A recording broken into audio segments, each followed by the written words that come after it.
have two stories to share this morning that seem a little bit different, but the first one's about me and the second's about a church. When I was in seminary, you have 3 years, I took 4, but 3 years, and the first one you're called a junior, the last one you're called a senior, but the middle one's called your middle year. So when I was a middler, all seminarians had to sit down with our advisor to have a conversation to make sure that we were going to do everything we needed to do to graduate. And I went to the Methodist Theological School in Ohio, and it was a really eye-opening place for me because I came from, even at that time in my life, a much more conservative background. I had put off going to seminary for a long time because as a woman, I thought that maybe there were other things I was supposed to do in the church besides be a pastor. In fact, when I was 14, I had told my favorite Sunday school teacher that God wanted me to be a youth pastor. And she said, honey, women teach Sunday school, men are pastors. And I took that to heart for a long time. So seminary opened my eyes in so many ways because all of a sudden I was in a place where I found people of different persuasions, different races, different age groups, different religious backgrounds, all answering the call to go. So my middle year, I sat down with my advisor, I'll call her Dr. L, and she was a tiny woman with a loud personality. She was from Texas many years before and still had that southern drawl. And she was a little bit scary, and it always took a while to figure out if she was joking or not. And somehow, I got the gift of having her as my advisor. By the way, I worked really hard to get an A from her and didn't actually get one until my last semester, so that was a great accomplishment. But she leaned back in her big leather chair and she said, okay, catch me up. And I had a list. I was very proud of myself going in. I'd written down every class I'd taken, every class I was going to take. I wanted to try to get a dual degree done in that next year, which meant a lot of classes. I talked about all the extracurricular things I was doing. I was a part-time youth pastor. I was teaching 2 college history courses online. I was involved in some student clubs, and I was working 2 different jobs on campus for several hours a week for some extra cash. And I was incredibly overwhelmed. I thought if I smiled and seemed excited, I could just cross this to-do thing off of my list and get back to what I really needed to do. And this very small, statured woman paused for a minute after I talked, and then she leaned forward and said something I'll always remember. The art of a life well lived is not how much you do, but how much you love what you do. And then she said, I'm sure you can do everything on that list. I've seen you, you're capable, and I think you probably won't fail at anything. But I really wish you would. And I was caught off guard and very angry by that statement. Why would she want me to fail? But she said, if you fail, you might be forced to slow down. And if you slow down, you might find that one thing that you really love to do. As I was leaving in that slow Texas drawl that only came out when she was really serious about something, she said, figure out what makes you happy, and then you'll know what you're supposed to do. I spent that day thinking about her words, and they resonated with me. And then in the next couple of weeks, I had quite an intense family crisis. And so I dropped a class. I took the summer off from seminary and came back to Oregon and spent the summer drenched in the Pacific Northwest and the mountains and the ocean, things that they don't have in Ohio. I took 2 years to finish 1 degree instead of cramming that dual degree into that 1 year. And I did a lot of things that I would never have thought to do. I thought I would accomplish so much that last year, and I did, but it was different than what I'd planned. I joined the Dead Heretics Society, which was where a group of us seminarians would meet at 11 p.m. in the gazebo and play a Jimmy Buffett song. I don't know where that one came from. But then we talk about the things that we never talked about in class. Things like, did God create evil if God created everything? And why is the story of women left out of our scripture, but it's present in other sacred texts or mythologies? And I built friendships that I have to this day, and it gave me the permission to question things I had never questioned. I sat by the pond of that campus in the middle of the night talking to friends for hours about life and religion and just who we wanted to be. I had whipped cream fights, which is a story for a different sermon. I visited my family more. I spent time singing karaoke and learning to love applause and realizing that even if they were clapping because they were glad you were done, it was still nice to be in the spotlight. I took my advisor's words to heart, and I realized that there are so many things we do because we have to. But more often we do things because we think we have to. We have a long list of things we have to accomplish, and sometimes we get so wrapped up in doing those things, or making the right people happy, or trying to make them happy, we lose the time and the energy to do the things that are really meaningful, the things that would feed our soul, highlight our journey, and bring us our greatest joy. I deepened connections within myself, with God, and with my friends that year, and only having 1 degree from that seminary didn't limit what I could do next. We're called to serve, but sometimes we get caught up in the doing that we forget the joy of why we're serving, and we forget that joy is also a fruit of the Spirit. Now, the church's story. There was a particular church in a community that was actually a lot like Battleground, but it needed a new building because, as we know living here, the city had continued to spill over the borders, and the small town was becoming more suburban, and the church was growing. So this church did a capital campaign and was able to build a new building, but it needed a new parking lot. And so it built this expansive parking lot in what used to be a field, and they were very proud of it, except that a parking lot at a church is generally only used 1 day a week, maybe a little bit during the week. And it became a favorite place for skateboarders. And the trustees were worried. What if the skateboarders damaged the new pavement? What if somebody fell and got hurt and the church got sued? What if the kids started doing other things that teenagers often do when they're bored? And they thought, what can we do to prevent these kids from being in our parking lot? So they had options at the trustees meeting. Let's put up signs, no skateboarding allowed. Let's put up a fence with a gate. Maybe we just put no trespassing signs. And then a creative, retired, lifelong athlete came to one of the meetings and he said, I have an idea. I'll go hang out with them on a Saturday. I'll talk to them and I'll see what we can do. So one Saturday afternoon, he showed up with his own skateboard at 70 years old and started talking to the teenagers and learning some of their skate moves from them. And rather than prohibit skateboarders, he proposed the idea that they create a skateboarding youth group, which they did. They allowed them to use the parking lot for their skateboards and eventually built one of those little skate parks on the property so they could have a little bit of a compromise. And they even formed a weekly gathering that happened later. And this little church, whose average age before the expansion had been about 60, that had started to get some young families in, suddenly had a youth group of about 30 members because one guy who loved his church and loved sports and loved kids found a way to bring all of those things together and create something incredible and new. So these two stories taken together, my experience in seminary and this church's experience, I think teaches us an important lesson about discipleship, about joy, about figuring out what we love to do and doing it for Jesus, whatever that is. Often we look at the announcements on the back and we think, oh, I hate doing this, but I guess if my church needs it, I'll do it. And yet I wonder if we took a different approach and thought, I love doing this thing. I wonder how I could do that for my church. I wonder what would happen if I did this thing, this hobby, this thing I'm so good at for Jesus.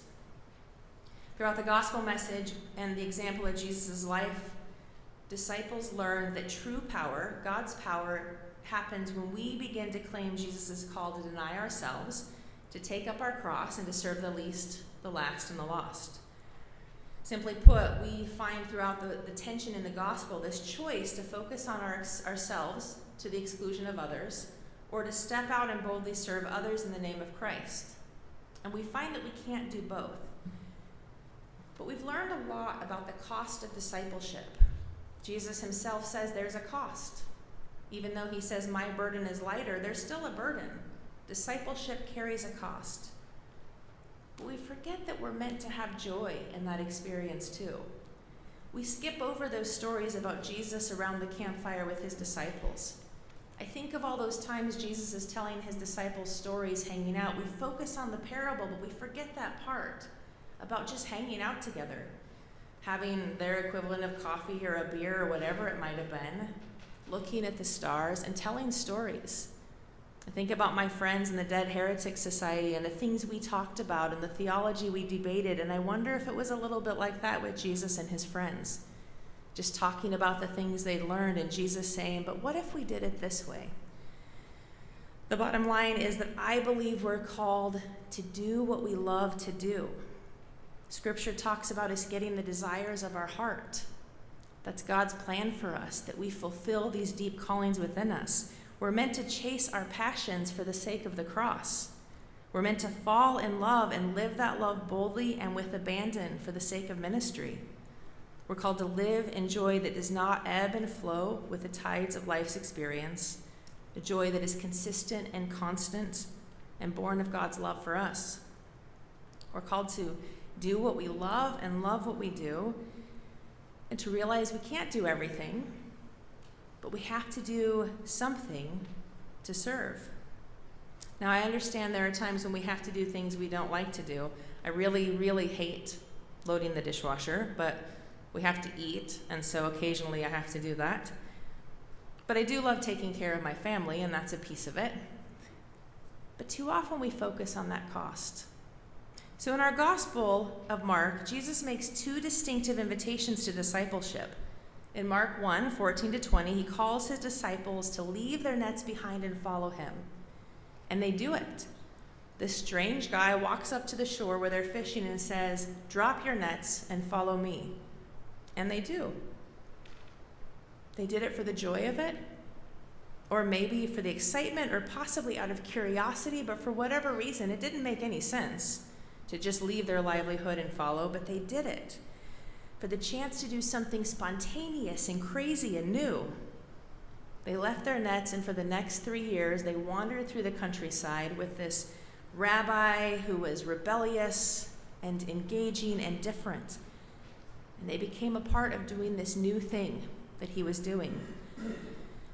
Then a few chapters later, Jesus talks about the cost of discipleship.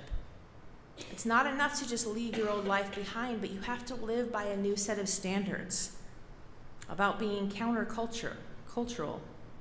Jesus says in Mark 8:34, "If anyone wants to become my followers, they must deny themselves and take up their cross and follow me. For those who want to save their life will lose it, but those who lose their life for the sake of the gospel will save it." Both of these lessons about discipleship are important, but we focus too much on the cost and not enough on the joy. There's like this weird unwritten rule, at least when I was a child, that said if you're not miserable in Christianity, you're doing something wrong. Right? Here's the list of no's. If you're having too much fun, clearly it's not the right way to be a Christian. Yet everything God has done for us from the dawn of creation has been to give us joy that is overflowing, pressed down, filled up, love and joy beyond measure. And I'm thinking that a creator who makes things like platypuses has to have some sense of joy and wonderment. There is a cost to discipleship, and we all have to make sacrifices for that. There are days when it probably isn't the most fun thing to stand in front of the congregation and do the joys and the concerns, or maybe stand at the door and greet when it's 110 degrees outside, or be the one that comes in and does the stuff with money when money's not your favorite thing. We all have to do those pieces to make the community work. But our first calling is simply to leave the weight of expectations behind and follow Jesus with reckless joy and abandonment, for the sheer joy of it. And you can't just wait for happiness to fall on you. God gives us passions and talents for a reason. We have these ideas to make our heart happy, and we each have different ones. Some of you do things for a hobby that either I find absolutely tedious or I'm so jealous that you can do it and I can't. I decided to join a quilters group at my first church until I realized that it's really boring to sit and sew all those squares together. I didn't enjoy it. And yet when I had surgery and they gave me that beautiful quilt that I still have, what a meaningful gift of God's love that was. The Dalai Lama said, happiness is not ready-made. It comes from your own actions. So the question I ask is, what do you love to do? And how can you do that for the church? What makes you so happy that you forget all of the other expectations, that thing you get lost in the day so that at the end you realize the dishes still aren't done and the tasks aren't checked off your to-do list, but you had fun and you feel lighter. Here's an example that maybe you can relate to. My dad loved to drink coffee. That was his thing. He'd have 12 cups of coffee in a day and somehow he could still sleep. And for as long as I can remember, one of his favorite things was just to go have coffee with friends at local restaurants and shoot the breeze with local people. And I honestly cannot think of any day that didn't start with my dad going somewhere in town for coffee and conversation. I remember when I was about 9 or 10, there was a restaurant in town called the Farmhouse, and I asked my dad if I could go have coffee with him. And I was amazed that he really did just sit there and drink coffee for hours. At least it felt like that to a 10-year-old. And when I'd say, can we go yet? My dad's like, I haven't had all my coffee. After my dad's accident that ended his career in law enforcement and shifted his attention deeply into the church, he had a lot of time to drink coffee. And a few times I was able to meet with him and have coffee with him, and he'd go to this little coffee shop bookstore in town.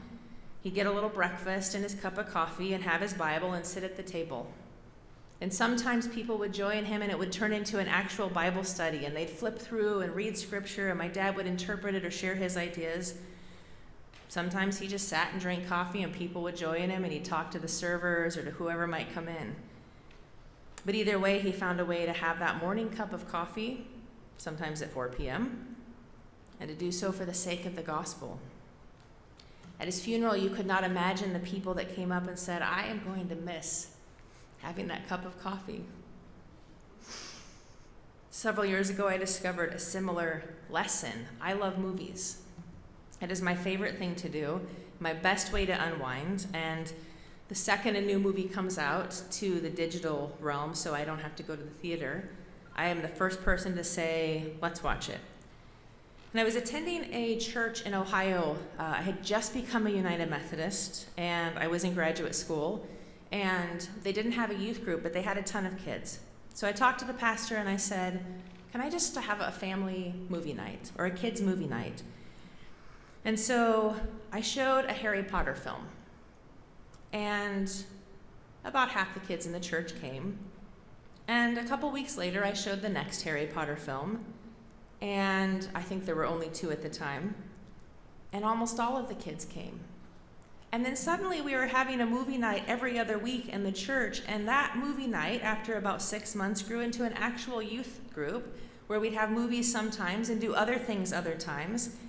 And about a year later, the church hired a youth pastor, a youth group born just out of my desire to do something in the church that wasn't standing in front of people, oddly, because that was before I was ordained. And let me say, I can do this for the gospel. Or a friend of mine who had a really rough childhood, abuse and alcoholism, and needed some escape. And she found that escape at church camp. And it became such a meaningful thing to her growing up that when somebody said one year, we might have to cancel this camp this year because we don't have a dean, she said, I could take a week off of work and do it. And now, 15 years later, she is the dean for this elementary camp at a United Methodist camp in Michigan every year. She doesn't get paid. She spends literally hundreds of hours prepping for it every year, gets very little sleep, spends a lot of her own money, and she does it with reckless abandon because she loves Jesus and she loves camp, and she knows firsthand how much that means to kids who need a little bit more in their life. What do you love? What can you do to do what you love for Jesus? Do you love to teach? Are you a retired teacher who misses students, and could you tutor some struggling students from our local high school? Are you a number cruncher? Could you mentor college students in how to keep a personal budget?